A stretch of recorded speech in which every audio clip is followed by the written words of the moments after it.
All right, ladies and gentlemen, welcome back. It's HoopTalk, the podcast. We're all the way up to episode 10 right now, season 2. We appreciate y'all for tuning in. Make sure you subscribe. Make sure you share with all your Hooper friends and family and anybody else who's willing to show love. If you're here, leave a comment below letting us know that you're tuned in. We appreciate you. We love you. Let's get right into it, y'all. We got a lot on the table today. A lot happened. Listen, wait. Before we get into this, I'm going to cut it off now. Jimmy Butler has been suspended for a third time, so we don't really need to go into it, but he's been suspended for a third time. Yeah, this is the third episode that we'll be talking about it. Just so you guys know. All right, well, I guess that's our first topic of the day. I don't have much to say, though, but yeah, that is crazy. This one is a little more understandable, though. What happened? He walked out of practice because he found out he wasn't starting. Yeah. He found out that he wasn't going to be starting, and then he left. Yeah, I mean, I'll try my best not to turn this into a topic, but I'll give my 2 cents just like I did last week. At the end of the day, these players, they have to understand this is a professional setting. You know what I mean? Every suspension that he's gotten has been warranted. These are all legitimate reasons to be suspended. The first one was for conduct detrimental to the team, which I 100% agree with. His comments were unnecessary. He is still under contract. He is still a member of the team. He did not need to go on the media and say what he said. He wasn't necessarily disrespectful or inappropriate, but it was conduct detrimental to the team. I believe that was a correct suspension. I would say it was disrespectful. Yeah, you could say it was not bringing you joy is bad. Yeah, you could say it's disrespectful for sure. And in the second one, he missed the flight. We saw Zion got suspended for the same reason. So that is obviously a thing that happens in the league. Players don't miss flights often. That's why we don't hear about it. Most players can't even afford to miss a flight. You know what I mean? That's a hefty fine for them to pay. Half the team can't afford that. You know what I mean? The players who can, I'm assuming they're not missing flights either because we just never heard of that. So regardless, if it's happened before, we saw it happen with Zion. So that means that's a warranted suspension. And now he's walking out of team practice. That is 100% warranting a suspension. I've suspended players for walking out of team practice. And I'm a semi-pro team owner, you know what I mean? I'm not even paying these dudes, you know, not to say that in a negative way. But that is a reason to, and he's allowed to be upset, right? So nobody's saying he's not welcomed to his emotions and that he's not allowed to express himself. But as a professional, as an adult, as an influence to children that I believe he has, I don't even know if he has kids. Correct me if I'm wrong. But as an influence, even if it's not kids, huh? He does. He has 2. Even it doesn't even matter about his specific kids. Just influence to a generation in general. He needs to present himself differently. You know what I mean? It's setting a bad standard for kids to come going forward. Players, we're gonna see this more often in the future. And it's because players like Jimmy are setting that precedent. Players like James Harden, even though James Harden is now in a good place, playing great basketball, he made it to the All-Star game, great for him. He had some bad moments coming out of Houston, coming out of Brooklyn, right? So these players are setting a bad precedent, and that's really all I have to say about it. You know, agree or disagree with me. I don't believe that he's handling it the correct way. I don't believe James Harden handled it the correct way. I don't want to get into it, but I don't believe Kyrie Irving handled it the correct way either. I don't like it. It's a bad precedent. He deserved the suspension, and he just needs to trade him. I understand their point of view. They have to wait to get the best offer possible, but they need to get him out of there because he's ruining the culture that they've built for so many years. I think this is the worst thing that we've ever seen come out of a player, other than like Vince Carter. This is on the level of Vince Carter. I don't know. I don't think what James Harden did. When Vince Carter said that he wasn't going to dunk anymore when he was playing for the Raptors, and he gave up on the team, he literally it was a 7-point swing in his points per game once they moved him to the Nets. Like he was a completely different player. Jimmy is on that level. I don't think we've ever seen anybody like this. James Harden, he did some bad things, but it was never to this level, and he was obviously wronged by Morey. Like this, I don't know. This is crazy. Yeah, and the thing is, both parties are handling this the wrong way. This isn't just on Jimmy, but Miami's not doing anything that they shouldn't be doing. If that makes sense, you know what I mean? Like at all, they're not doing anything out of pocket, if that makes sense. You know what I mean? Like, Mm-hmm. they're doing what they're supposed to do. They're not going out there. Pat Riley has had some moments. I will say that. He has had some moments. He has made comments that he shouldn't have made.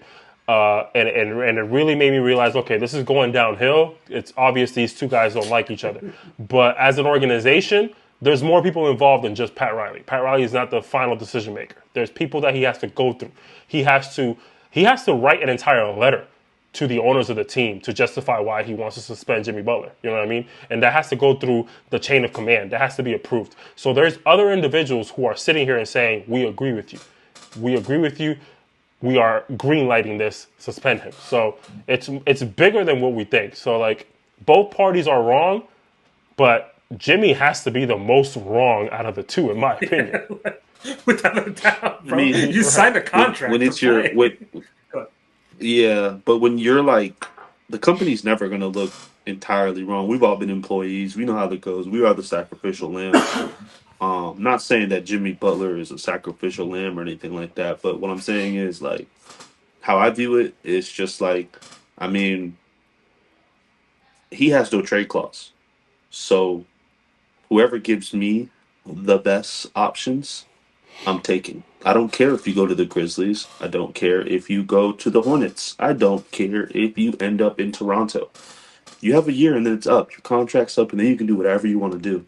But just like you're ruining my season on my team, you know, I can ruin yours. And the Heat are being very, very, very, very meticulous with this.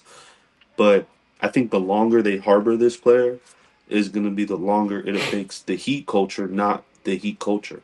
Because that's what I'm looking at. I know we're looking at the Heat as an organization. We're looking at Jimmy Butler. I'm looking at the culture. Will the culture of the Heat keep going? Will it last as long as the Spurs? Will it last as long as Golden State has now? Which it has beat Golden State recently. Obviously, that Golden State stuff is new. But my whole point to this is where I go back to where I think that the Miami Heat are losing more is because of the fact that you're keeping someone that's taken away from what you guys want, which is a championship. And at the end of the day, the only way to really change any of this is to change the players that are there. And it just is what it is. Like, Kevin Love literally has been tweeting memes of different movies talking about what's going on in the Heat. And I know Kevin Love's funny, but the situation, when you really look at it as a businessman, it's atrocious. Who wants to come to these games and see this team? So this is why I go back to my point. I think this is worse for the Heat than it is Jimmy Butler. Jimmy Butler can go somewhere else, and no matter where he goes, and beat Jimmy from the bubble. But the Heat, when it comes to like who they are and what they represent, it just doesn't align with what he's doing. And it's always been the Heat over the player, but right now the player's winning, and it's taken away from their culture. That's just my quick 2 cents on that. Where do you see Jimmy like realistically going? Like, what is a realistic trade scenario you see happening for him? Think there's a well, I'm gonna start off with this. I don't think there's a trade that Jimmy, wherever he goes to, where it's an automatic NBA championship, or I don't see it unless it's like the Nuggets or the Bucks, and he doesn't really fit their systems. So I don't really know where I could see him going where it's a game changer, and I think he knows that as well. But I'll let you guys. I mean, me really personally, I think he should go on the team, like a team like the Bucks, or maybe even a team like the Nuggets, somewhere where he knows it's going to be a lot easier for him versus trying to build something with KD and Devin Booker that really hasn't been working while they're there, anyways. But go ahead, you guys. My bad. I think he fits perfectly in Phoenix, 100%. Yep. I think he is the go-to player they need to find. That is the guy they need to look for. That is the guy they need to add. It immediately fixes a vast majority of issues in Phoenix. Kevin Durant and Devin Booker have never been shown to be leaders per se, right? Devin Booker needed Chris Paul. Kevin Durant needed like a Russell Westbrook to be the vocal guy, the intense guy, the lead by example guy. They needed that in order for them to just go out there and hoop. Jimmy Butler can be that for them. You know what I mean? Like, I'm going to lead by example. I'm going to give the pregame speeches. I'm going to give the speeches in the huddle. I'm going to get guys right. I'm going to send these rookies with me to the gym. I'm going to show them what work ethic is like. I'm going to show them what defense looks like. And Coach Bud needs a Drew Holiday. You know what I mean? Like, he had Drew Holiday I in agree the with books to make that work, to make it all to come together and be like, yo, I'm sacrificing. I was an all-star before. I'm sacrificing. I was a top-tier point guard in this league. I'm sacrificing to make this work. Y'all need to come around me, rally around me, and do the same, right? And be the player that this team needs in order to succeed. Jimmy Butler can be that same Drew Holiday influence that Coach Bud used to have in Milwaukee, right? I think he fixes every issue they have. Maybe not every issue. They have plenty to number down, but I think that's the best fit. He's old. He doesn't need to be a second or first option. Being a third option on that team is ideal. And when it comes to clutch time, you have Kevin Durant, you have Devin Booker. It's kind of crazy to think they're ever going to have an off night. But if by any miracle they do, Jimmy Butler in the clutch is as clutch as it fucking gets. You know what I mean? So you have a phenomenal KD, third I would option. say. I could debate that. I could definitely debate that. I think Kevin Durant, of course, has the best ability to get his shot off and to create an opportunity. But, Jimmy Butler is as clutch as they get. So having him as a third option down the stretch, I think is great. Playmaker, vocal leader, phenomenal defender. Everything. Everything he does is exactly what Phoenix needs. They added Nick Richards, phenomenal pickup at the center position, far better than anything they've had in the last 2 years. I like him in Phoenix. I agree. Yeah. I'm going to say something else. I'm going to give you a different one, but I wanted to go over my reasons for Phoenix because I didn't think you would pick Phoenix, unfortunately. But like he does everything. They need tenacity. Jimmy does that. They need rebounding. They need size. Jimmy does that for his position. He's a ball handler. He's a playmaker. He's a shot creator. He does everything. So ultimately, I think the best place to go to would be Phoenix. A dark horse place I could see him going to, though, this would be some interesting trade movements happen. Cleveland. Cleveland has always had issues with their wings since LeBron has left. We see that constantly. Adding Jimmy Butler to that team, I think, works perfectly well. And unfortunately, it could come at the cost of losing Darius Garland, but I do think that's a move that you make with that team. If that is the price to pay, I think that's a trade that makes sense. You had me until Darius Garland. I'm trying to keep you had Darius. me until Darius Garland. You might have to for contracts. That's the issue. I understand the concept of it. Yeah, I believe that is a need for contracts to work. In regards to the fit, yes, I believe that is a phenomenal fit. Orlando said Milwaukee. I also believe that's a phenomenal fit because, again, he brings back that Drew Holiday mold that they're missing. I think all three options presented are actually great. I have no debate for y'all. I think all three of them would be great. The only debate that I have, really quick, with the Bucks specifically, they're down on shooting right now. So knowing that you would have to trade one of your shooters to get him, and he's not a shooter, that's the only thing I could see an issue with. But if they, I think that Jimmy could make that work. I do. No, for sure he could. And on top of that, it's not Giannis facilitating or Dame anymore. They can go back to their natural roles, and Jimmy can kind of facilitate, and also be like, there's two tough guys now. There's Giannis and Jimmy, and that's a little scary. It's one thing to have one tough guy, but when you have two tough guys who are like known to be like hard-nosed defenders, and their defense is going to be suffocating, like extremely suffocating if they grab him. But, I think Cleveland, though, out of all of them, I really like that. But you got to keep that nucleus, that Jared Allen. I mean, if there's going to be a sacrificial lamb, I'll get rid of Jared Allen, honestly. And I'll keep the power forward that they have because he can play the 2, the 4, or the 5, really. And he can guard from the 5 to the 1. So that switch there, you can put Jimmy at the 4 or put Jimmy at the 3, and then you can switch everything damn near. From the 3 to the 5. I think a lot of centers. I think a lot of centers in the NBA. I think we're seeing a resurgence of centers, and I think Evan Mobley's center of gravity just isn't good enough. I prefer him at the 4. I think he's a very Jaren Jackson esque player. Where at the 4, I think he's the best fit. But yeah, it would be tough. Yeah, same thing as AD. I think AD is in a situation where he shouldn't be playing center. His center of gravity just isn't good enough to bang against those big bodies that you're going to go up against when it's all said and done. But yeah, I think it's tough to get rid of Garland. However, I am on the boat that Garland is the most likely to go in a scenario where Cleveland tries to shoot for a superstar or a star, however you want to look at it. It's a tough decision. It is a tough decision. That's all I'll say. If you get rid of Garland, you kind of get rid of what those two power forwards, Jared Allen and the power forward, need to be able to like get the ball in certain places because he's a good passer. He's actually a great passer.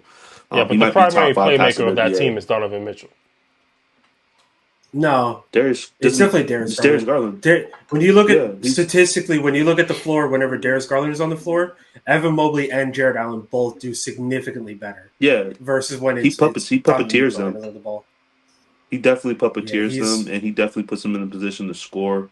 And that Jared Allen, Darius Garland pick and roll is up there as one of the best ones in the NBA. So, you're taking that away. But I mean, if you're going to bring Jimmy in there, and Jimmy can do that, then you're really not losing much. You're trading a 6'1" point guard for a 6'7" point guard who can also guard the best wing defender on the floor, which they're very poor at, is at the wing position. So you kind of two birds with one stone there. That's why I really like that Cleveland one. That's actually something I might explore on 2K. Actually, yeah, let me tell you, they could work very easily. I actually just looked it up. Karis LeVert, Max Strus, and either Isaac Okoro or Georges Niang meets the contract requirements. Man, now that is how you shake up the league. We have that. That's how you trade your first round picks. That's a great team. Does Jimmy want to go? That's where Cleveland. He should. He really should. Yeah, I don't know, man. Cleveland, Ohio. Just but everybody. Bro, he was just in Minnesota and he loved it. What happened? Everybody's in their prime. Jimmy, you gotta remember, everybody. Jimmy's a hick. Jimmy's a certified hit. True. I can see it. Like he listens to country music. Yeah, bro. He wears boots.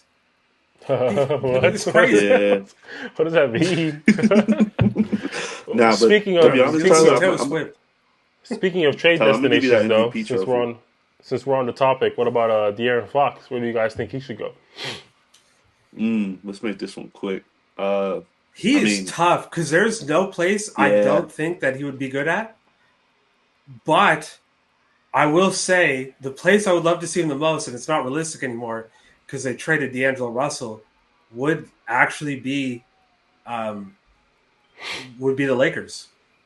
That was my fantasy would love team. to see him. If he was to go anywhere, would be the Lakers too. Yeah. He's a cutting threat. Like you can't keep up with him. He's one of the fastest guards in the league. So those lobs that he's going to be getting from LeBron are going to be amazing. He's not a bad defender.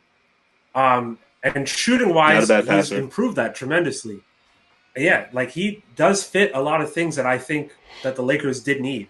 I don't think they can do it anymore, but yeah, I think he's a good fit on the Lakers for sure.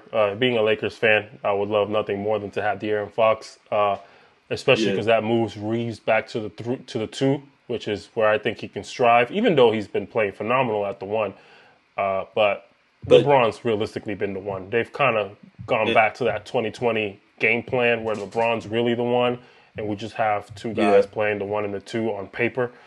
But I would say an interesting place where I know they're not ready because they've mentioned it, that they're not prepared to win right now, but they're making the moves necessary to get there. But I think he would be a really good fit in Houston. I think he would be a very good fit in Houston. I think Fred VanVleet has overstayed his welcome. He's playing good. He's not trash, but I believe an upgrade at the point guard would make a difference for them. A point guard that's going to play both sides of the floor. Yeah, I wouldn't see it that way, but a point guard that can play both sides of the floor, a point guard with his athletic ability would mesh very well with Şengün, with his ability to pass. And not to mention, like you said, he's improved his shooting ability, which is always going to be a benefit to have with a player like Şengün, who's going to continue to rise, continue to get better. Just made his first All-Star appearance this year, or is making his first All-Star appearance this year. I think he's a good fit. I like the Lakers, though, of course. So crossing my fingers. Alrighty. So I am gonna throw some at you guys. That's probably gonna sound crazy, but this is what I'm here for. Um, this is more of like, a what if. I do like him to go to the Spurs. Obviously, that's the one that makes the most sense, right? But when it comes to fantasy wise and the team I can see him, it was the Houston Rockets for me, but then I had to pivot because Nas took it. Um, I like the Pelicans, but hear me out. It's not a win now situation. It's more of grabbing him, getting rid of some of those contracts, and then if you can take away a lot of these contracts that you have, move Zion, take a lot of capital out of there. I think you could really do something and kind of rebuild something from the ground up with him. But that was my last choice. And you have those two wings there, Herbert Jones and Trey Murphy, that you can start that build up with. There's going to be a lot of free agents next year. Kind of just rebuild that team to kind of fit his mold. But that's just like worst case scenario, like because you I guys would took one out of imagine. my minds. I would imagine both those players would be on the go if they're trading for the Air Fox. You Yeah, have to trade at least it depends. It just all depends because they still got CJ McCollum in there, and they got a lot of trade assets that they can use to get him. So Yeah, it just all that depends if one he wants to I'll play with debate. Zion. That one I'll debate because I think New Orleans is a terrible team. I don't think he should want to I go want to there. debate too. I don't think Zion is a player to want to play with his injury history.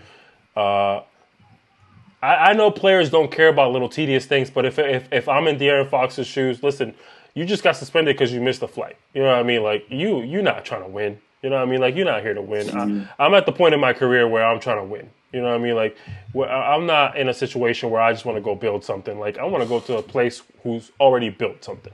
And if the team hasn't built something, they have players who have built something. You know, so like the Lakers would fit that kind of that mold of, maybe the team hasn't exactly built a championship contender, but AD and LeBron are championship caliber teammates. You know what I mean? Zion and Ingram are not championship caliber teammates. That's just not somewhere I want to go. It's just not a franchise I want to be a part of. I think it's just going to be more of what I got in Sacramento, and I'm not interested in that anymore. So if I'm in his shoes, I don't want to go to New Orleans. I don't think him going to the Rockets is a good trade. Because obviously, outside the fact that the Rockets will have to give somebody up, you're now taking Amin Thompson out of that point guard role that he started to play, and he's blossoming with that team so well. I think by adding someone that demands the ball as much as De'Aaron Fox does, along with having a Jalen Green, Sengun, and a Jabari Smith who also require the ball, I just think it adds too much to that team.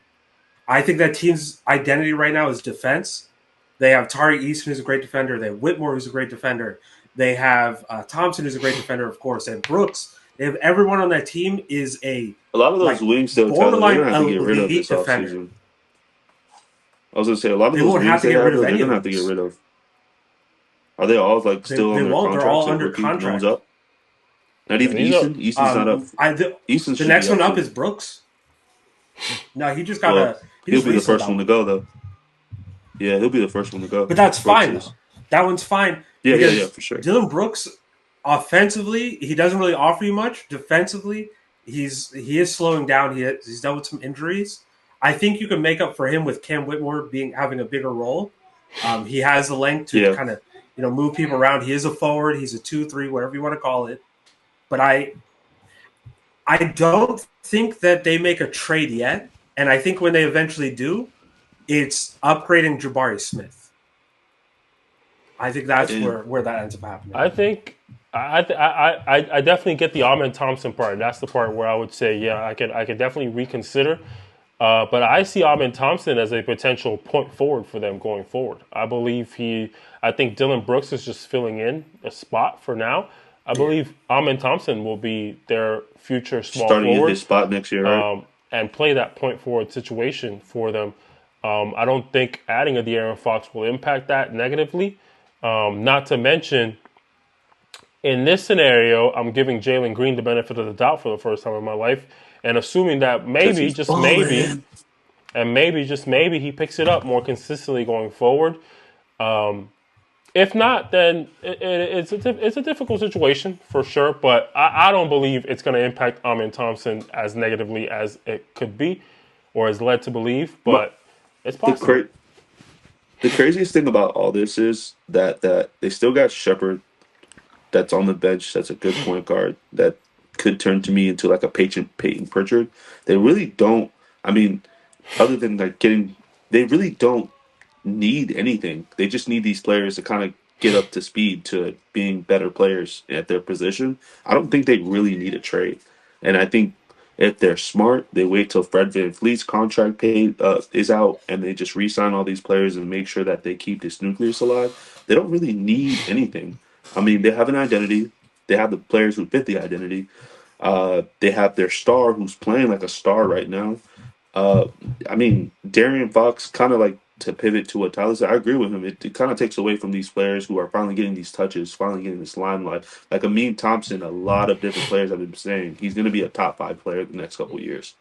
They're looking at him like as a top 5 player. And to kind of pivot back to what Nas said, the Lakers makes a lot of sense because one, he can play the top 5 point player in the league. Yeah, a lot of people have been saying that. Like a lot of people. Yeah, like a lot of people. All right. Yeah. Wait, who are a lot of people? Well, like, I was reading. He has no offensive game yet. That's the issue with him. Yeah, that's the thing. They said if he. Okay, well, hold on. Let me say everything they said. They said if he can average at least 35 to 38% from the 3-point line, he can be a top 5 player in the NBA. That's so much. He's only averaging 25. Bro. Like, I mean, sometimes it takes players a couple years to kind of get there. Listen, I'm not saying it's impossible. But I'm not saying it's impossible. I can admire. One thing I will say is I do believe. I'm not saying it's impossible. I will say that Lou Dort was shooting 28% before he started shooting at a clip of 30, 38. Yeah, but he's also not a top 5 player in the NBA. Either way, I don't think it's impossible. Cannot dribble. Like, go ahead. I don't think it's impossible. I'm just saying it's a very what's the word? Gracious projection to have. But it's a pipe dream. It definitely is. Dream. It's possible. You know what I mean? You look at guys like Kawhi Leonard, like Paul George. He could go in that trajectory for sure and become a top 10, top 15 player in the league. But, top 5 is a little crazy. Let's not forget who's in the NBA right now. There's a lot of phenomenal players in this league. Top 5. He would have to do so much to get anywhere close to that. He would have to do so much. I will say, a lot of those players that are top 5 right now are probably like 5 to 4 years older than him.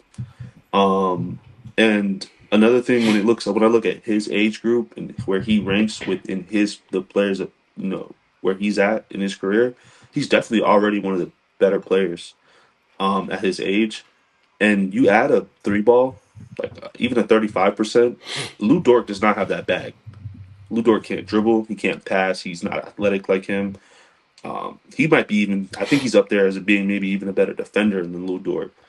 Maybe not. I mean, that's debatable. But if you add that 3-ball... There's different type of defenders. Yeah, but if you add that 3-ball to what he already has, plus the progression of what he already has, that sounds like a pretty good like point forward type player that can really lead a team to like winning. To me, yeah, I agree with that. Top 5 is what we're discussing, though. You got to understand. The reality is, really quick, since December, he's only dropped his shooting. It went from 28% at the beginning of the year up until December, and then since December 1st, it's 21%. Yeah, I don't think he's ever going to be a shooter. That's just a reality. No, I think he can be. That's all. I think he can be. Everybody can be a shooter. I think he can be. Yeah, I think anybody can turn into a shooter if they put in the dedication that's needed. Right. But I'm not saying I would bet my money on it. But I'm just saying I think it's possible. I'm just trying to, people love hype. You know what I mean? So I don't take social media too heavily. He's playing great. He's a phenomenal player. I believe he has all the potential to be one of the Rockets' main players big three-esque type of player if they ever, unfold themselves into that. I think in he the has a future. higher ceiling than Jalen Green. 100%, I can agree with that Oh because I yeah, don't think very lightly of Jalen Green. I think defenders But always Well, win. you should change your thought process. My no, boy's I balling. shouldn't. Nothing that he's done is going to change my thought process. But either way, And I was gonna. My bad. Go ahead. I was just top five is just a little crazy. Like, regardless of how old these guys are, you know what I mean? Like, let's not forget we're gonna have Ace Bailey and Cooper Flag join the NBA next year. You know what I mean? So Without this even worrying about who's going to join the NBA, he's in the same age group as Anthony Edwards. exactly. Like, he's always going to be up with Anthony Edwards, Cade Cunningham, Evan Mobley. Like that's a lot LaMelo of Ball. people. Yeah. I can name 5 people off the top of my head that will always be better than what I think Armin Thompson's going to be. Yeah, I can I name it's 10. I just never hype. said It's just this. hype. I never said this. No, I'm This is talking about something I the people read, you but saw it from. No, but you're condoning it, okay. so it's like you're saying it. It's the same thing. It's the same thing. I felt that way. You're I felt like signing you off guys were on coming it. for me. Right. But what I was trying to get at is the fact that wherever De'Aaron Fox goes, it doesn't matter if he's playing with another point guard like Austin Reeves or a smaller shooting guard because he already plays with Malik Monk, and it's a very good pairing. You can say they're very good. They play well off each other. I don't think he's ball dominant as Tyler thinks he is, because he plays with Sabonis. He plays with people who can pass the ball, and he works very well off the ball. But when it comes to fit and situation, the best fit for him, I think, when we take a step back, is the Lakers. I don't see another team that could really benefit him and see those qualities that he has to make him better. And I think LeBron loves to play with a point guard who can score. That's one of his favorite things. He loves a point guard who loves to shoot. And he's literally a ball of offense. So I agree with Nas. I think the Lakers, if they can make it happen, if they have the tools to do it, they should really go get him because that switches them from like their ceiling being like a conference finals team to like possibly being a championship. Speaking of the Lakers, See Miles this? Turner is on the chopping block once again. He's not. I He know is Tyler not. voted against this He's topic. not. You But can't I'm keep going doing to- this. He's not on the chop block. It's been 10 years. You can't do this. I'm going to throw a wrench in the toolbox, and I'm going to say the reports are saying that they are not interested not in going paying him anywhere. as much as he is going to be requesting. So they are interested, or at least exploring the possibility of trading him. So it's out there. He's one of the bigger names available, or not available, but he's one of the bigger names, at least in the trade rumor box. So let's talk about it. Where do you guys think would be the best fit for him? I'll go first. The Lakers. Not I'll much go else to first. say. Since you betrayed me, He's a I'm Laker going fan. first. Go I'm ahead. going first Okay. since you betrayed me. Okay, Okay. my turn. Lakers. You just heard me say that. Stop it. No, that is really my pick, though. There's no team that I think you put him on without an established center that I think does like. There's no place he can go where he's not going to do well. But I think specifically though, I don't like him on the Warriors as much. You're right, but I will say the Lakers. I really like him on the Lakers. Another pick that I think would be great. Put him on the Heat, and you move Bam to the 4. We saw how Bam played at the 4 in the Olympics. That He boy is so Tyler's mobile. cooking today. He actually hits a mid-range. I think that would be perfect for him. And they I like have the that. assets to trade for it because I actually think the Pacers could benefit very well off of Jimmy Butler. I like that. I don't know who their center replacement Me too. would be, but I do like that. I think the Lakers are the best fit because he fills in a lot of boxes that the Lakers need to improve. We got to improve our shooting. Now we have a stretch big to play with LeBron James and Anthony Davis, which is ideal for them. Not only is he a stretch big, but on the defensive end, he does not lack. He's going to block shots. He's going to, despite the fact that he's not individually a great rebounding center, he is going to impact the rebounding end because he has to start. Miles Turner is not off the bench type of guy right now. He has to start. You move AD to the 4, you move LeBron to the 3, and our rebounding possibilities become endless now. The size is just incredible. The athletic ability makes us a threat because size won't matter anymore. We're not going to be slow. We're going to be spreading the floor. We're going to be moving in transition. I think he fits so many boxes. He makes Jackson Hayes more effective because now Jackson Hayes only needs to play in like 5 minutes, which is great for him. Other than that, I just think he fills so many boxes for us. I just don't think we could make that trade, but it would be great if there was a way to make that happen. If there could be a 3-team trade involved here, or maybe we send Rui, I think that's a situation where Rui can be sacrificed to add somebody like Miles Turner. Wait, why could they not? You guys definitely have the money to do that. He doesn't make a lot. He only makes $20 million. Oh, really? Wow. All right. Well, Yeah, he's actually like the perfect contract for a big. I did not know that. All right, Orlando, your turn. That's crazy. Well, I've already kind of done this one because I picked them a long time ago. I like the Warriors. I think the Warriors to me is like it's a no brainer. But I'm gonna throw one out there for you guys, and it's gonna sound a little crazy. Um, uh, Oklahoma repackaging Hardenstein and trading him to the Pacers for Miles Turner, while Chet is still trying to get himself together, get healthy. He doesn't have to force himself back, and they were planning on playing Hardenstein and Chet together anyways at one point in the season to check it out. I would like Chet and Miles Turner together. That's the most space you'll have in any NBA court possible. You have SGA, all the driving room available to get to the basket, and you really could rent him out. I mean, you're renting out Hartenstein for 2 years. You might as well just get someone who's way better than him. The rebounding aspect of Miles Turner is a little iffy. He's in that same Triple J kind of, where he's a big man, but he doesn't really rebound, just like Jaren Jackson. But he spreads the floor out. He's able to switch and shot blocking. The switching, I'm not going to say is something that is great and he's good at, but he's able to do it. He's pretty good at it. He's a great shot blocker. He's mobile. He protects the rim.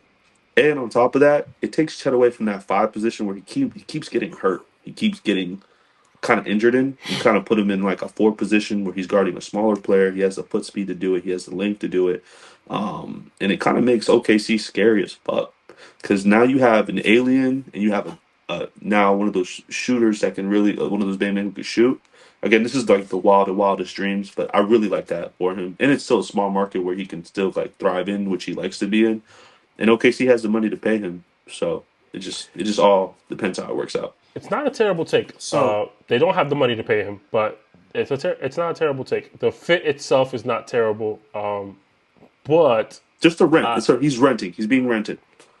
I would not sacrifice what Hartenstein can bring to the table for that, especially if you're getting a rental. Hartenstein is a player that if he likes what's going on over there, you could make him a phenomenal role player for the next 6 years on this team. So I don't know if renting a player is the direction that they should want to go. But it's an interesting fit. I personally believe Chet should just get some muscle and continue to play the 5. That's what I believe. Of course. I don't like the trade mainly because they only got Hardenstein for rebounding. They had issues in the Dallas series and they realized that they needed to fix something. Chet was out, of course, but even when Chet's in, like you're still going to need assistance. You're going to get to Gafford. You're going to get to Lively. You're going to get to Jokic. You're going to get to Gobert. All these huge rebounders, you need to be able to rebound, and that's why they got Hardenstein. And Turner does not offer that, unfortunately. Defensively, I don't think OKC needs any help defensively anymore. I think they're set offensively. They just need to secure. They need size. They really need size. They're great defenders being small, but late game when you need a rebound, those small people aren't getting the rebounds. They're not going to be able to. They rebound very well. Get a rebound over Gobert. Yeah, in 26 games, Hartenstein is averaging 11 points and 12 rebounds. I don't think that's an upgrade you need right now. I think he's doing exactly what he's supposed to do. He's just always hurt. He just recently went through injuries. Like it's not something that. I mean, Chet is more injured than him, so. Of course, but we're not trading Chet. Hell no. Yeah, exactly. It's something you go through. Like, just keep the workload light. Make sure he's ready for the playoffs. That's all that matters. At the end of the day, he's a role player. And not to sound negative, but it's okay if a role player misses 20 games in the regular season. You know what I mean? Just show us what you can do and come ready for the playoffs to do exactly what you did. If you can get us, and his you don't gotta get us 12 rebounds in the playoffs. You don't gotta get us 12 rebounds in the playoffs. I got one more place for Fox that kind of slipped my mind. The Pistons. Man, we're already on a whole different. We don't have to go into that. We don't have to go into it. Pistons have too many guards, I think. Pistons. And Cade's also. They got Ivy, they got Sasser, they got Cade. Yeah, I wouldn't go for that. But moving on, though, Levine is another player on the trade block, as usual, for a long time now. I won't say much about it. I think Denver is a great fit for him because they need shooting. He is 100% going to shoot that ball a lot. They would just have to figure it out defensively, which is going to be hard. But I think they have the ability to do so. Other than that, I just don't see Levine bringing enough value to anybody else in the league. That's just my opinion. Yeah. What team did you say? I didn't hear you. My bad. The Nuggets. Took my team. Do you want to go next, Pluto, or you want me to? Sure, I'll go. Since I have to think about it now. If you say Denver, say Denver. It's fine. We can have the same team. No. Lakers. The Lakers. No, fuck no. Tyler, I like the Lakers. I think. I like the Lakers only because of the fact that it kind of brings in that De'Aaron Fox kind of mentality where they need another scorer, someone who can get crafty buckets and pass the ball. And I think he'll really shine in LA. He's one of those players We're not giving Levine the ball to pass it. So he has that capability, Nas. He averages like 4 to 5 assists a game. Okay, I'd rather have Reeves. Okay, you hate Zach LaVine. It's okay. We know he doesn't bring enough to the table. He doesn't bring enough to the table. He just doesn't. Do you guys need some shooting? He does shooting very well. Yeah, so let's go for Miles Turner. Oh my gosh, they're not trading it. They're a 5th seed. They're 5. All right, Tyler, 1, 2, your turn, Tyler. 3, where do you think Zach LaVine should go? 5. Why would they trade it? Hold on. I was going to give my last take on Zach LaVine. The reason I also it speeds up their team. It speeds up that team. It makes the Lakers way more fast. That's my last thing. Go ahead, Tyler. I agree with that. It would speed them up. And that's exactly why I actually think he'd be perfect on the Pacers. Pacers are a run and gun team. There you go. They are a team that likes to get out in transition. They like lobs. They like shooting. They like passing. Zach LaVine does all that. And you know what the Pacers do not do very well?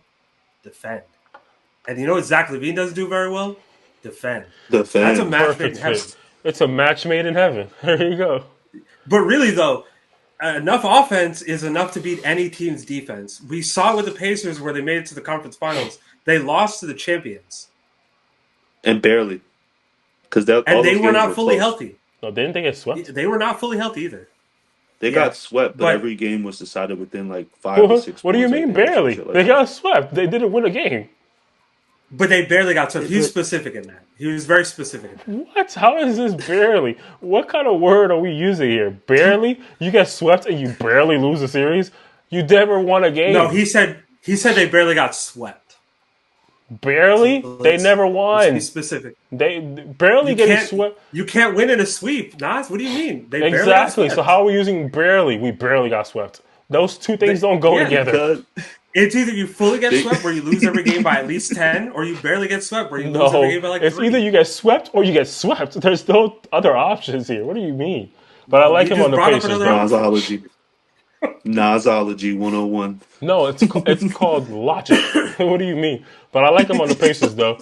I don't see the Pacers doing much for the next few years. And I also don't see Zach LaVine doing much for the next few years. So it all makes sense. Might as well just not do much together. It's another ball handler with Tyrese. Okay. This is a certified Zach LaVine hater. I'm not talking about Zach LaVine. I appreciate the players that show up and do what it needs to be done to win a basketball game. And I just don't believe Zach LaVine is that player. I definitely do not. But it's okay. Whatever. Really quick, on the topic of Zach LaVine. Averaging 25 points a game, but he's not doing what he has to do. He's arguably a top 5 shooting guard right now in the NBA. Yeah, LaMelo's averaging 30. And they won 7 games. We're looking at statistics. Look at The statistics. issue Tyler. is, though, Pluto, when you say that, Zach LaVine hasn't really played shooting guard this season. What has he been playing? The three. Small forward? A lot of three. Yeah, because they have Ayo and they have Lonzo back. Yeah, he's played 3 the majority of the time. Do you think he's really a 3, though? Or you think he's really a 2? I mean, now, the Bulls, I got to listen to them. They are the coaches. And they think it's a 3. I actually did some research. 79% of the time. I actually did some research. Look at all the shooting guards. Look at their point averages. And line them up. Zach LaVine's, I think, a top 5 scorer at the shooting guard position. That means nothing. We got to start. That's all that he offers. That's not how you win basketball. He only offers that. He is a walking buck. That's what you like. But that's not how you win basketball games. Just because it's entertaining to watch doesn't mean a basketball game is going to be won. It's not entertaining to watch. You put 27 points in a basket. That's not about entertainment. That's about getting points. I don't even know where 27 came from. He's averaging 25, but he's putting 27 on the scoreboard. What the hell? Pick a number. Okay. He's averaging 20. How many points what is he averaging up on all shooting guards, Tyler? Because I did my homework already. He's a top 5 shooting guard right now. He's not better than Anthony Edwards, and he's not better than. His stats compare to Donovan Mitchell's. I'm just throwing out facts. I'm throwing out numbers, the things you guys like. Anywhere he goes, that's not saying defensively is a culture changer. I've never said that, not one time. But offensively, that team is going to be better offensively. I'm not requesting players based on their stats. I'm requesting players based on their impact on the game and their impact on the team that they're about to enter.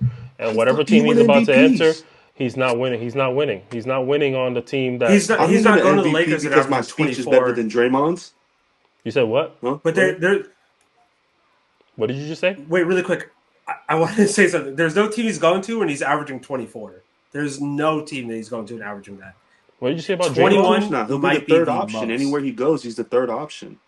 Anywhere he'll go, he's the third option. Yeah. Any team we've talked about, anywhere he goes, we all know he's the third option. But when your third option can arguably drop 40 points on any given night, that's a game changer, bro. That's a big game changer. And it's a very big game changer.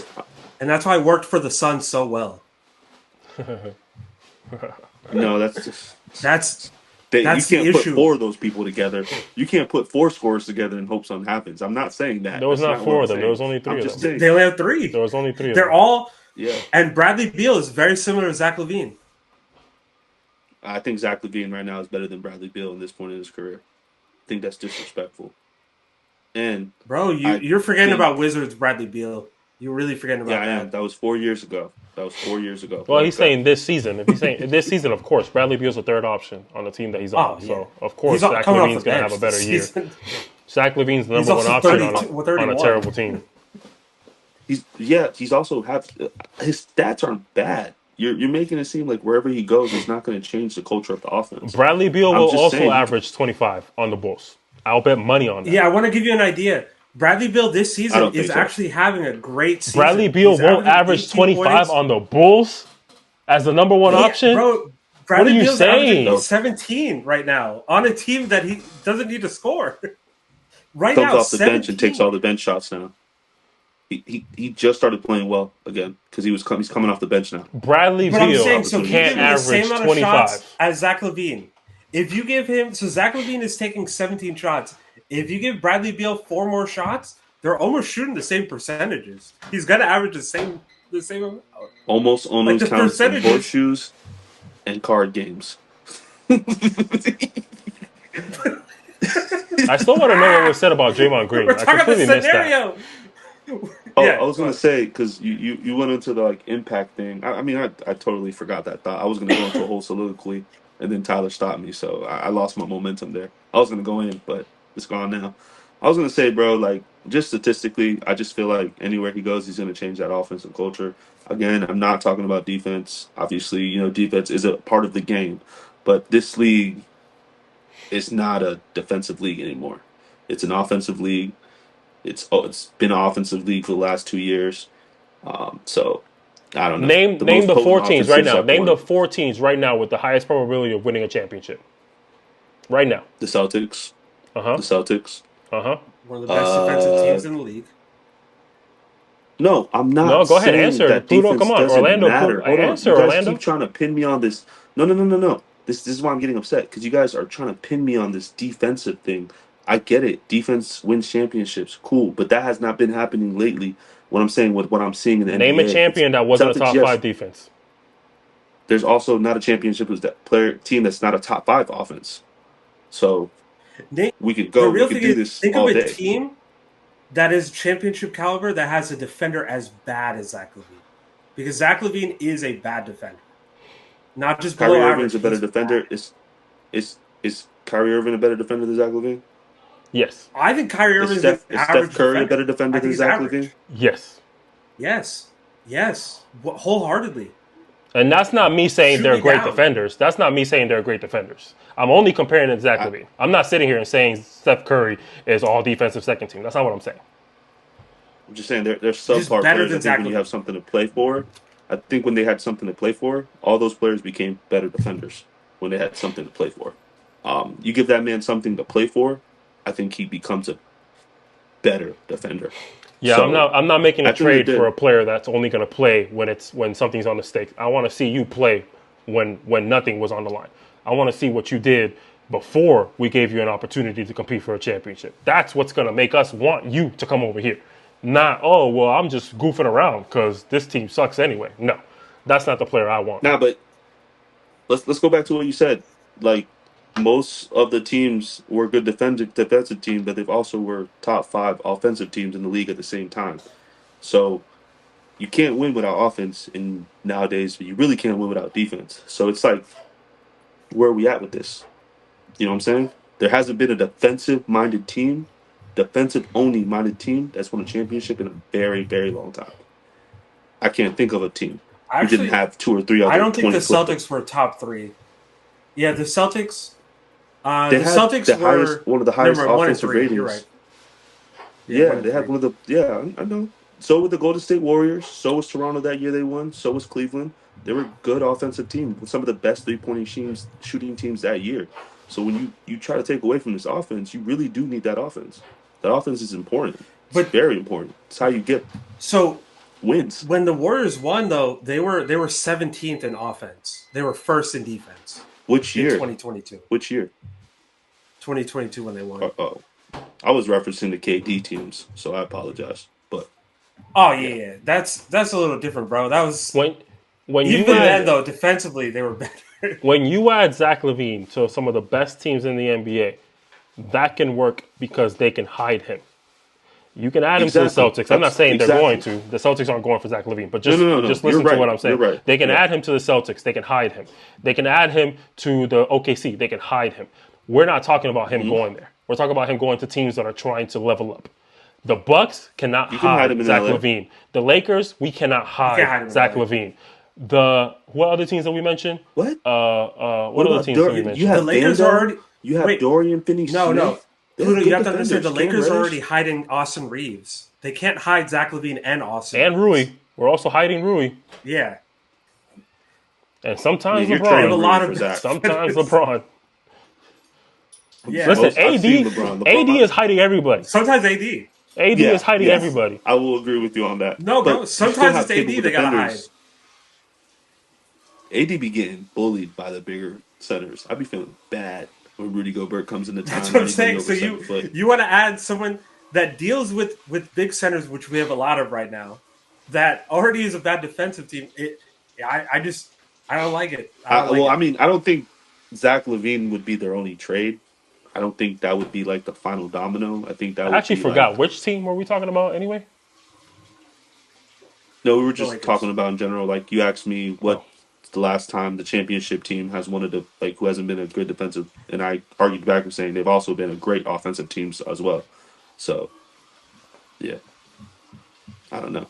I think we're at a stall right there with offense and defense. I think the last time it happened was the Bucks. No, because the teams that need to make these trades right now, the last time it happened was the Warriors. They were 11th in defense with KD. Still, top 15 offense. It's crazy. I imagine they were top 5. Top 15 was a little disrespectful.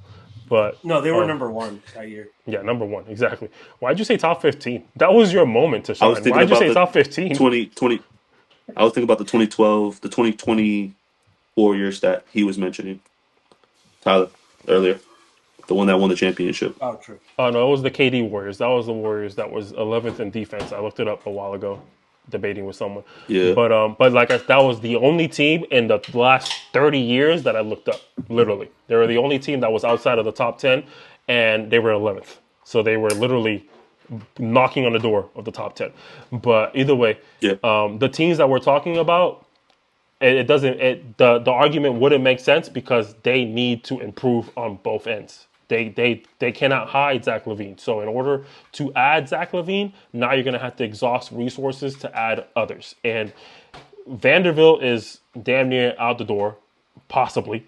Dorian Finney-Smith, who I love, is definitely going to make a difference. But I hope they don't trade Mando. I would imagine they do. But either way, they should. He offers nothing on offense. This is a versatile. It's a versatile league. That's my thing. It's a versatile league. You gotta be able to impact the floor on two areas that truly win games. That's all it is. And Zach LaVine doesn't. He simply scores, and that's the area that it ends. He's not gonna. If we're talking about the Lakers, for example, he's not gonna come to the Lakers and be an important playmaker. That ball's going to LeBron. That ball's Zach going to LaVine's not above average. Not above average what? He's not above average passer. Yeah, I wouldn't say so either. What is your average? 4.1. 4.2. Yeah, I wouldn't call him. And I thought he averaged less. Passing and playmaking are two different things, but we're not going to get into that. My point is, he's not going to come to the Lakers. He's not going to go to the Nuggets to playmake. That's not. He's going to make some passes. Not at all. He's going to have some interesting stuff. Yeah. It's a versatile league, and if you're going to add players with very little versatility, you're not making a good trade. You got to add players. Dorian Finney-Smith is a role player with versatility. He impacts the rebounding game. He impacts defense. He impacts his ability to knock down threes. And he's just a role player. He's very cheap, very easy to add. That's the versatility you need. Zach LaVine doesn't have the versatility that any team needs. You need to add him if you're desperate to include something. If you're desperate to include something, then that's when you add him, and it's a risk. It's a very big risk to take. But also, he makes a lot of money. We really have to talk about. He's making $43 million a year. That's only $6 million less than Bradley Beal. He was making 26. Bro, that's what I'm trying to tell you, bro. You talking about adding a third option that's making $43 million a year. That's a third of your He was the best player on the Bulls for 2 or 3 years, so of course he's going to get paid. Zach, I love you, Zach, but you're not worth $43 million. I'm trying to fight for you here, but you're not worth $43 million. That's why I said it's a risk to take. I take. I didn't think about the money. I wasn't thinking about the money, but nah, he's not worth that much to any team who's trying to contend. That's what I'm saying. Realistic trades? No, there's very few teams that can take him. I really think it's just the Pacers that would benefit. Yeah, I really don't. I thought he was making like 26 if you send a it to year. another team, it works. But for the sake of time, y'all. He also has $3 million or $2 million 2 years left, and one of them is a player option at $48.9 million. Oh, he's opting in. He's getting paid, bro. Oh, hell yeah. I would too. Hell yeah. I could opt in. But for the sake of time, let's talk about the most recent thing that's happened in the NBA. The All-Star reserves were literally just announced, like literally right before we potted, around 7:37ish. Yes, I actually have it up on the screen in a second. Let me pull it up on my end so I can see what I'm looking at. I know Trey's at his house kicking walls in right now. Trey is pissed right now. Little man syndrome. It's tough because, like, I don't know who you would take out to put Trey in. I can't even see that. I really don't. I'll let. But I'll go through it. So we got the Eastern Conference All-Stars. The starters were announced a while back. It is Donovan Mitchell and Jalen Brunson at the guard position, and Giannis and Jason Tatum at the forward, with Karl Anthony Towns at the center. I believe these were all hits. I think they got those right. I don't believe anybody else deserved it more than these 5 players, with the exception of Donovan one argument. Mitchell. Go ahead. I have one argument that I think that we could make. T.J. McConnell's not on the list at all. And I think that he could slide for Donovan. Gosh. All right. Moving on to the reserves, we have Jaylen Brown, Darius Garland, Evan Mobley, Tyler Hero, Pascal Siakam, Cade Cunningham, and Damian Lillard. Any noticeable snubs at a first glance? There's people not on it, but can you really call them snubs? Is the issue? I believe Yeah. Tyler Like Trey- Hero is not as deserving as others. Do you know what season don't Trey know. or Tyler Hero is having? Yeah, he's playing great. Yeah, he's having a great year. Tyler Hero's having a great year. He is. And remember, Yeah. this is Listen, picked And on by top of that, coaches. yeah. So coaches are saying that he's worthy. He's 24, 5 and 5. He's shooting 40% from 3, 47% from the field. I want to give you an idea. Trae Young is only averaging 32% from 3. I mean, if it's based on And coaches, he's then a- there's no such thing as snubs because they pick the reserves every year. Yeah. But I'm saying, do you think he's having a Trae better Young defensive year is now worth? this year too? Yeah, I believe Trae Young No, deserves no. it more. I believe. I mean, he's leading the league in assists. I think that's needs to be recognized. And I don't know where I would put him in a conversation of like All NBA and stuff. That could be done on a later day. But All Star, yeah, I definitely believe Trae Young deserved to be an All Star this year for sure. Tyler Hero also as an deserves it, average- but I would pick Trae Young over Tyler Hero in this instance. Gotcha. So, as an avid Trae Young fan on this podcast and Atlanta Hawk watcher, I don't think I think he's having a great year, but you got to think about the situation that Tyler Hero's in. He's dealing with a Jimmy Butler fiasco, and he's still being asked to go out there and hoop. He's having career year, and I think the most impactful thing is he added something to his game. He became a not a great defender, but a very decent defender this year. And he's leading a team now. Like Jimmy Butler, I don't think is the leader of that team anymore. I think it's been Tyler Hero this year, and it's been showing. And that's why I think he deserves the nod. And I love Trae Young. I was telling y'all all year, Trae Young, Trae Young, Trae Young, Trae Young. But then I went to those stats, and what Tyler says, he's just more impactful right now than Trae Young. He's making more shots.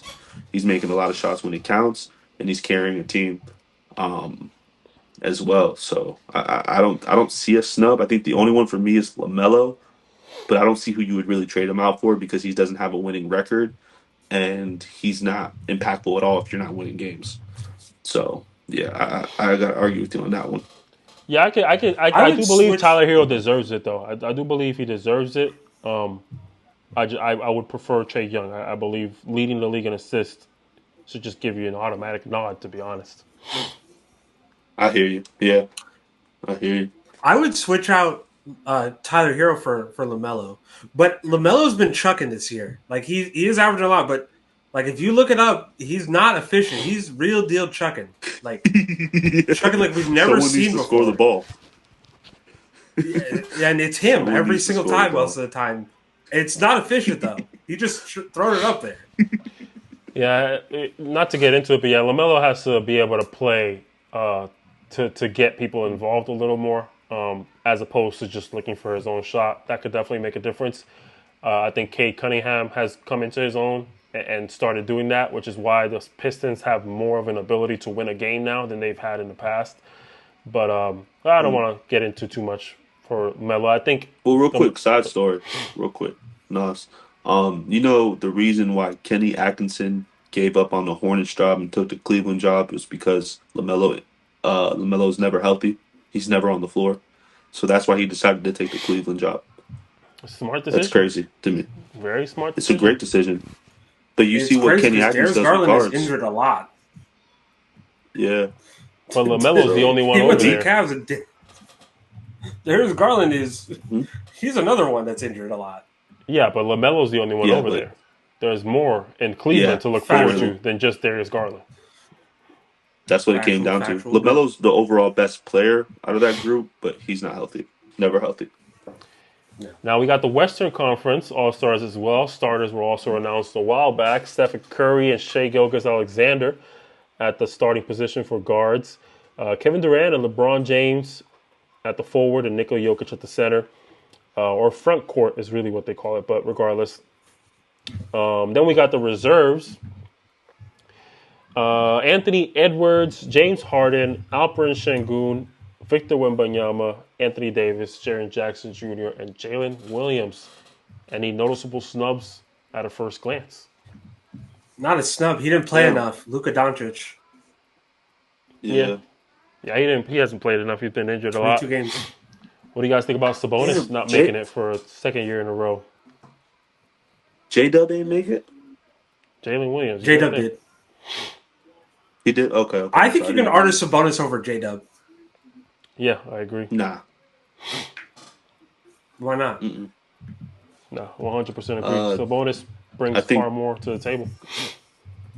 Of course, yeah. He's literally a walking triple-double. I'm not ever going to argue that. But I think when it comes to like impact and helping a team win, he's literally the Robin for OKC, and OKC's record speaks for itself. When a player's having a season like that where he's defiantly the second best player on the team, we've seen it in the past with Atlanta. We've seen it in the past with certain teams where they have a really dominant second player who usually comes in and gets that playoff nod by the coaches, because it's just usually how the NBA works, right? I think he deserves it. Let's talk about something. I can give you an idea about Sabonis real quick. Sabonis is averaging 21, 14.5 rebounds, 6.5 assists. He's shooting 48% from three. There's no way. And he's in a big market. Sacramento's a much bigger market than OKC. I don't know why they left him off. Genuinely. Yeah. I don't know why. He 100% deserved it. I'd even argue he deserved it over Şengün as well. But I think their record... he played better than him. Yeah, I think their record really lifted him up on there. I think the record for OKC also lifted him up. If we're talking bar for bar, Sabonis is a better player than Jalen Williams this season. 100%. Yeah, I'm not arguing that. Yeah, so Sabonis he deserves the All-Star nod over Jalen Williams, because that's what it is. It should be the best players in the conference, and Sabonis is a better player than Jalen Williams and Alperen Şengün. And 100%. In a bigger market. He got snubbed again. 100%. I'll say this. He's a better player, but he's not on the better team. That means nothing to me. We can discuss that when it's time for all NBA teams, but an All-Star, it's just about who are the best players in the league. That's all that matters to me.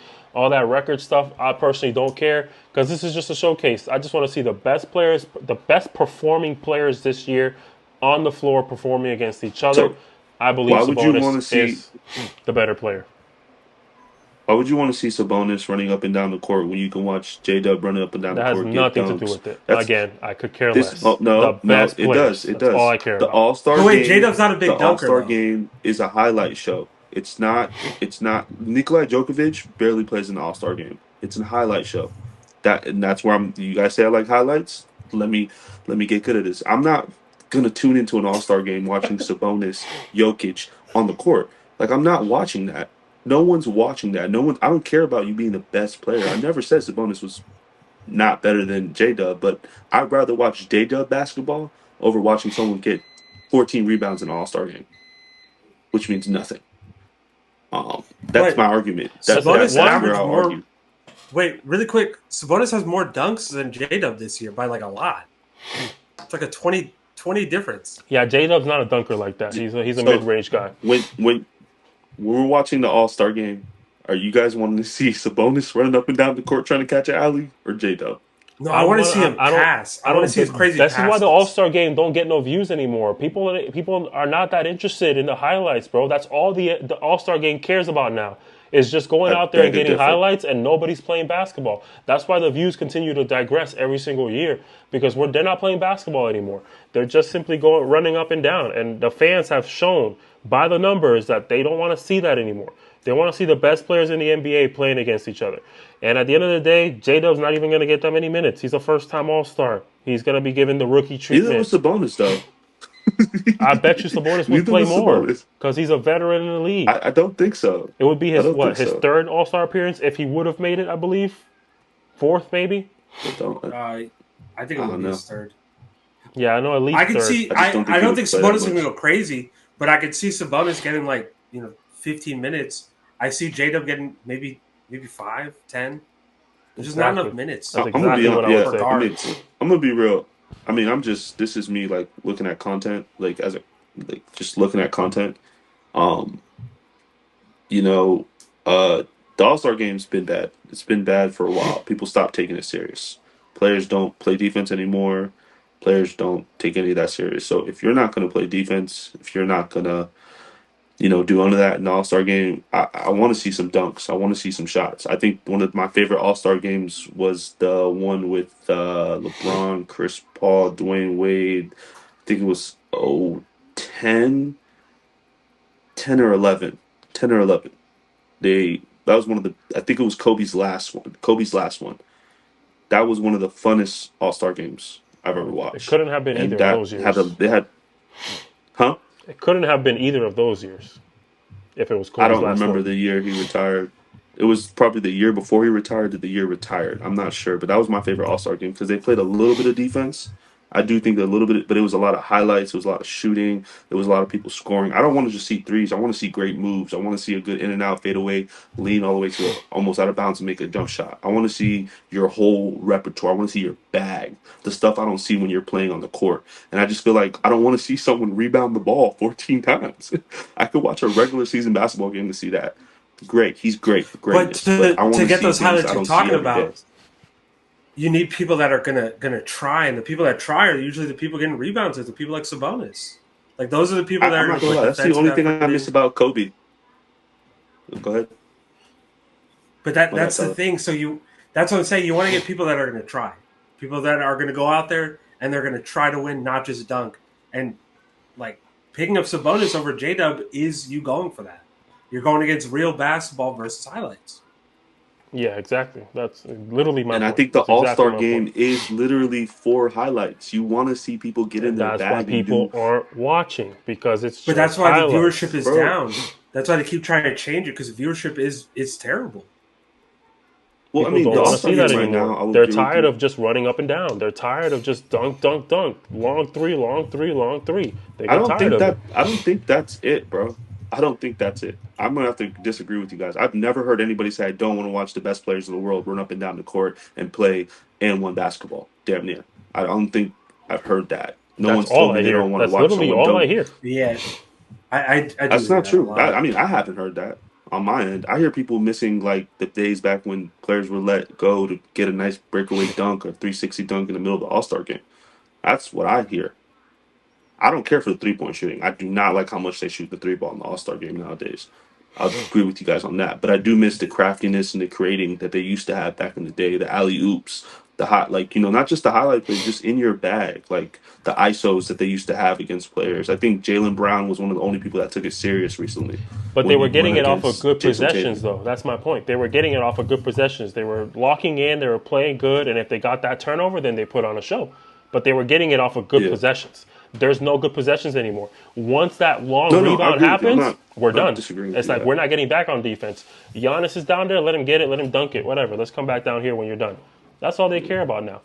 I want to see good basketball. And at the end of the day, that's not necessarily my primary point. My primary point is really just I want to see the best players in the league. I don't want to see the highlight makers. I want to see the best players in the league get recognized because that's what I like the most. I want to make sure that these guys who are working their butts off to go out there and try to win games, whether they're winning or they're not, I want to see them get recognized and get honored for the effort that they put in. And at the end of the day, I believe Sabonis is a better player than Şengün. I believe he's a better player than J-Dub this year. So I believe that makes him more deserving of an all-star nod than both of them. Whichever you want. Realistically, of Yeah. course, Şengün But would be the one that should be swapped out because they play the same position. But either way, the only thing, Nas, I mean, I'm not going to battle you on what you feel like. That's an opinion, right? I'm not going to battle you on that. But what I'm going to say about it all, like, this is just the NBA. You can look it up through history. Big men never really get a lot of love in the All Star game. They don't really, they don't get a lot of love. So when it came to him, he's definitely, I'm pretty sure he's first alternative if anything happens, God forbid. But, they players and coaches and voters through NBA history, it's always been like the best players on, well, the best teams and the players on them. Like, even when Atlanta went that year, I don't think all four of those Atlanta players should have made it to the All Star game, but somehow they did, right? So I agree with you on a certain aspect, but, that's as far as I go on that end. I don't think he would have made it in unless his record was way better. And I think the coaches have a lot to do with that. I think it's crazy. I don't even think the record's that bad. Aren't they in the playoffs? Playing, I think they're better I think now. they're playing. Yeah, I think they're like the 6th seed. No, they're 10th, but I don't know. They're only to give you an idea, they're only 2 games away from the 7th seed. Yeah, I feel like still like a playing team. There's people worse than them that got nods, like Wembanyama, for example. He got in. Listen, you know what we need to debate? At the end of the day, popularity is what carried Stephen Curry to be a starter this year. Let's talk about that. Yeah, for sure. it's And also LeBron. you know where it's at. It's LeBron, it's literally in San Francisco. It makes sense to have him there. Yeah. So of course you're gonna want that. There's debate that you could have that Stephen Curry, should have been. I think Stephen Curry realistically should have been struggling to make an All-Star team this year. With how great players have been playing, I think he should have been struggling. I think I would have voted for him regardless, but I think he would have struggled to make it if it was about best players in the league this season. Not taking into consideration what you did 5 years ago, not taking into consideration who you are and what nostalgia, effects have on the voting process. Just simple, this year, the 2024-25 NBA season, I believe Stephen Curry realistically should have struggled to make an All-Star team. I agree. 22-6 on a bad team. A bad team. They are not exactly. Good. When Wembanyama is playing phenomenal, but also on a bad team, but he's playing phenomenal, so I'll give it to him. He's also leading the lead in block shots. He's playing phenomenal. I have nothing against that. 3.9. I have nothing against it. He's playing phenomenal. He's also one of the most popular players in the league. Yeah. Steph Curry or Wemby? Both. Both. About to say. But yeah, I gotta answer that. They're both. I can't wait for the days where they decide that this is just the best players in the league. Figure out a way to measure it. Figure out a way to vote on it. I don't know how. I don't know what can make it happen. But I want to see the recognition, because the game itself is never going to matter. The game itself, they're just going to go out there and play. So give these guys the honors that they deserve, bro. Get the guys like J-Dub's going to be an all-star 1 year for multiple years. He's young, you know what I mean? Sabonis, he might not. You know what I mean? Like, with the way the Kings are playing right now, who knows where Sabonis is going to end up next year? Who knows? Maybe might retire tomorrow, and I don't blame him. Right. out of pure depression. But I want to see the recognition. That's my thing. That's all that matters to me is let's recognize the players that deserve it. The game don't matter, bro. J-Dub wasn't going to get that many minutes. Sabonis is not going to get that many minutes. So I could care less which one of them makes it. So let's just give them the recognition that they deserve. At the end of the day, this is going to be the LeBron and Curry show. This is going to be the Durant show, the Jason Tatum show, the Giannis show. You know what I mean? Anthony Edwards. This game is for them. This game's not for J-Dub and Alper and Şengün. You know what I mean? They're going to get a dunk or two. They're going to do something interesting once or twice, maybe. I agree with you.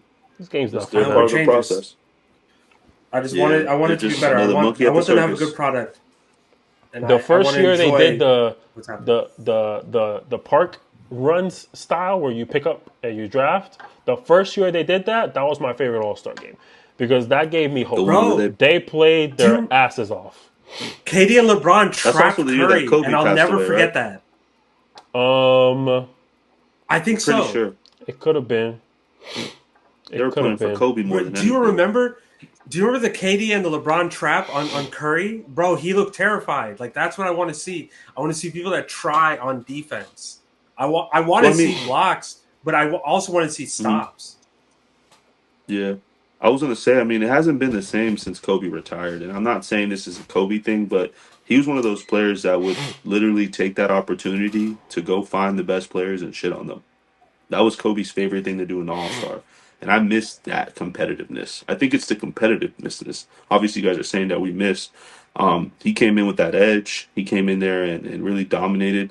I remember the year where LeBron tried to block him in the black, and he still got the dunk, and he was like, yeah, you got to be quicker than that. So I think the year Dwayne Wade broke his nose, that's what I want to see.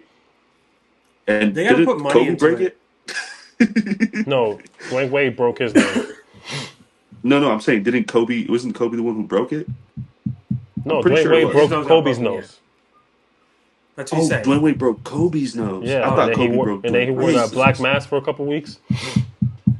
Yep. He killed in that But mask too. let's They wrap had it to up put with our money in. last top. Oh, go ahead. You want to say something? Well, my bad. Just real quick. They had to put money in. They had to incentivize these guys to play defense. And I think putting Exactly. money in is how you do it. And that barely worked. It worked 1 year. But let's wrap it up with the last topic of the day. We can give our opinions on these, but let's give the women's basketball some love.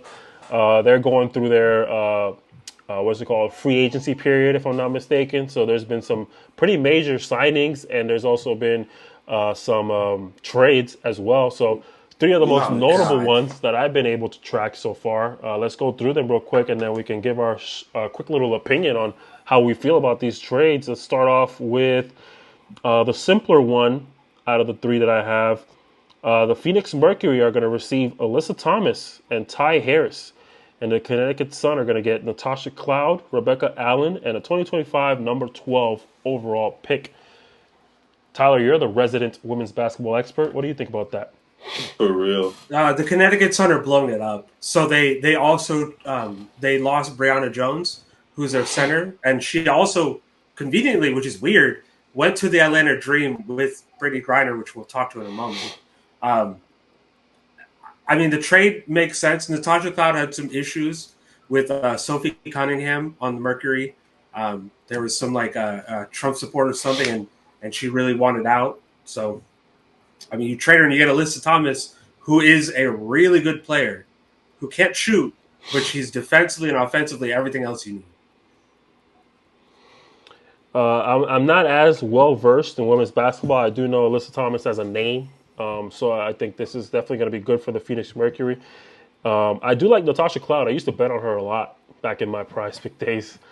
She's a consistent player. She's nice, bro. I'm not sure how good she is these days, but she was a consistent player back when I was betting on her. So shout out to her for making me some money. Oh, I know her. I used to put money on her.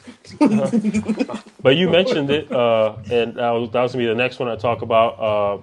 After 11 seasons in Phoenix, 10-time All-Star Brittany Griner has agreed to a deal with the Atlanta Dream. So she's going over there. Based on how things have been going for her lately, I think she's on a descending phase of her career. Oh, for sure. Do you think she's coming off the bench for the Atlanta Dream?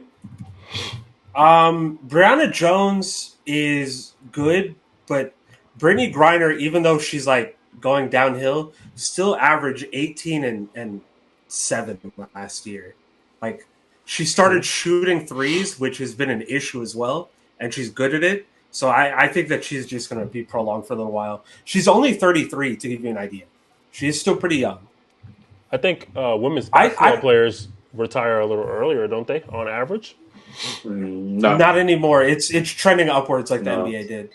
Okay. That signing, I don't know what Atlanta's trying to do. They have a top pick in the draft because they suck so bad, and they're pretty young. So I would think that they would continue with the youth movement, but I don't understand women's basketball in that regard. I'm going to be honest with you. I haven't figured that out. Yeah, I'm not gonna lie.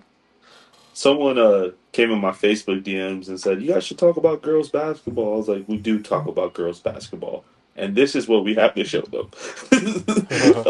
No. You're just not tuning in long enough. That's what it is. No, Tyler, you're good, Tyler. It's me and Nas. We need to tighten up. Because I don't. You're just gonna rope me into this. And I saw the moves. You're just gonna rope me into this. What the hell? I'm the one that added this topic to the list. What the fuck? All right. I saw that Brittany Griner went to that Atlanta Dream. Now, the last trade I have here on the list, and Tyler, if I'm missing something, feel free to add it to our list. These are the big ones that I have noted on my radar, at least. A three-way. The one I said today was another big one. The Brianna Jones. Oh, okay. I didn't hear about that one. A three-way trade between the Los Angeles Sparks, the Las Vegas Aces, and the Seattle Storm. Oh, I saw that. The Los Angeles Sparks, which is my favorite team by default because I'm a Lakers fan, received Kelsey Plum, the number 9 pick in the 2025 WNBA draft. The Aces are going to get Jewel Lloyd, number 13 pick in the 25 draft. And Seattle is going to receive, I apologize, I'm going to botch this, Lee Yuru, possibly, and a number 2 pick in the 2025 WNBA draft, being that they are giving up Jewel Lloyd, who was a top player in the WNBA. They were able to snag themselves a number 2 pick in the draft along with it. Tyler, again, you're the expert. Tell us what you think. I don't understand that trade at all. Like, in any sense, that trade made no sense. Jewel Lloyd, coming off one of the worst seasons of her career, by far, having locker room issues with Seattle. Kelsey Plum playing great, having a great season, but they didn't finish in the playoffs. So you had to make some sort of change. Makes no sense going to LA. She's going to be 30 by the time they start playing. LA is going through a youth movement. They have Rakia. They have Cam, of course, who's injured. They have Lexi Brown. Their team is very young. They're coming into their own. Kelsey Plum does nothing to help you. Why would you trade the second round pick? Lexi Brown's a Duke alum. Shout out to her. Go ahead. Why would you trade the second round pick or the second pick in the draft? I don't know what they're trying to do. I don't get it. They must think very highly of Kelsey Plum. Lexi Brown is pretty injury prone, though.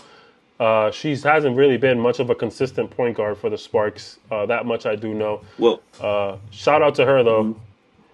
I love me some Lexi Brown. I know, but I mean, correct me if I'm wrong, Tyler. Kelsey Plum is a plug-in player, so she's a 3-and-D kind of person, right? So, I wouldn't say 3-and-D because she's small, but she's a 3, absolutely.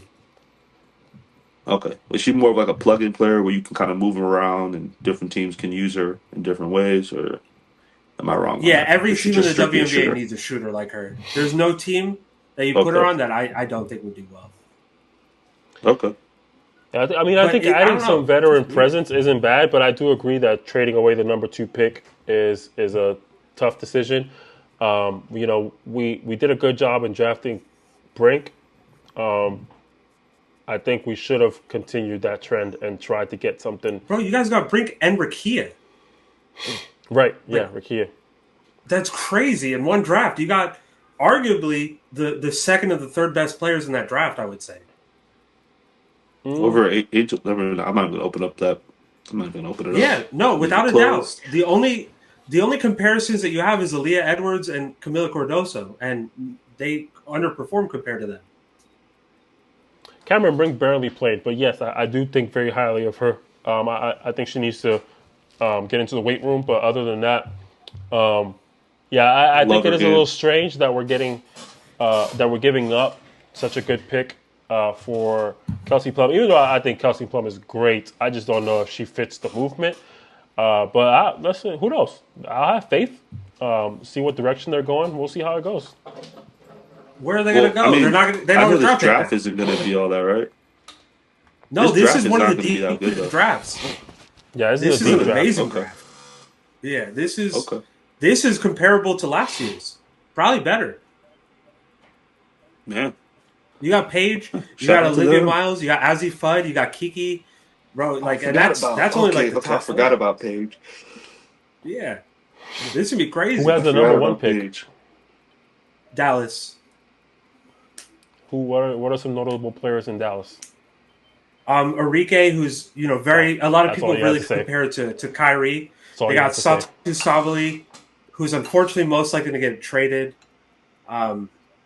Outside of that, I would say that's it from like the household names. There's some other people like Howard. Yeah, but you add Paige to that equation. That's something interesting there to work with. I think you have to lose Enrique if you're getting Paige. Enrique is far too ball dominant.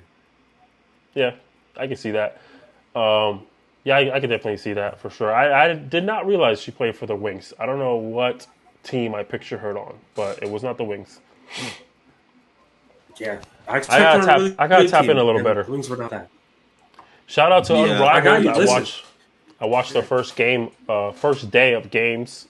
I think was it like 2 weeks ago, maybe a week ago. Yeah. Oh wait, real quick. Shout out to the Orlando Women's Basketball League. wanted to throw it out there. They just had their Yeah, man. first week last week. They picked a tough schedule, man. I can't go to those games. I'll be busy in the mornings. I might have to check it out. I mean, I'm not busy this Saturday. I might go after I get my hair cut. I'll be in the area. No, okay. Do you have Next to pay weekend to I'm get free. in? No, I'm not free. No, Do you I have to can't pay do to get Saturday in? and Sunday mornings. I think this year that you do. I believe. I think I saw that in one of their I'm gonna posts. pop up. I don't got nothing to do. They Saturday deserve the morning. I'm sport. gonna check it out. Yeah, they do, definitely. Shout out to women's basketball in general, man. And shout out to Kelsey Plum, man. I hope you do some big things over here in LA. I got to tap in a little more. I definitely got better with my women's basketball knowledge this year, but I definitely going to make so many improvements. So shout out to women's basketball, man. But that's all we got, ladies and gentlemen. We're running into an hour and 30 minutes as usual, which is pretty much the sweet spot where we try to stay at maximum, at least. So that's all we got. If you're here, tuned in this far, make sure you hit that subscribe button and make sure you share with all your friends and family. Show some love, spread the love. Do what you got to do to get us popping, man. We appreciate you for being here so far. We'll Hoop Talk next week, y'all. Deuces. You're